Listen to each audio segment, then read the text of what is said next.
So we sell a decent amount of complete sets. Sometimes they're called package sets or box sets. And these are usually geared towards a beginner, somebody who's never played golf before or maybe has limited experience in the game. And so one of the things that kind of accompanies that type of purchase is this trepidation to go to the golf course. You know, it's like, well, they'll say something like, I've been to the range a bunch of times and I've hit balls and I'm kind of embarrassed. I know I'm not going to play that great. I know I might spray the ball all over the place. And so I'm worried about holding up play. I'm worried about how do I get around the golf course? Am I going to frustrate the people I'm playing with, etc.? So, you know, my advice to beginners is go get some lessons, of course.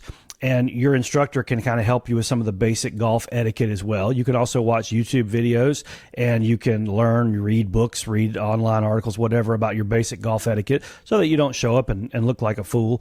Essentially, the process is easy, though. You're going to go to the clubhouse. You're going to check in with them and give them your name and get your tee time. Hopefully you've called ahead and got a tee time already. That's generally how it works.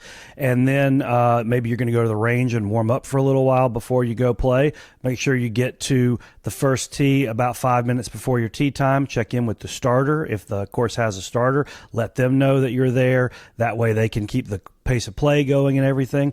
And then you're going to get around the golf course and try to have some fun. Now, look, if you get on to the middle of hole number 2 and you've already taken 8 shots and the group behind you is angrily waiting in the fairway and you can see them, then maybe it's time to pick up the ball and move on. You know, you're not going to get your money's worth at first in terms of playing the course because, yes, as a beginner, you're going to make a lot of mistakes, but that's just part of it. So hang in there if you're a beginner and you're going to be just fine.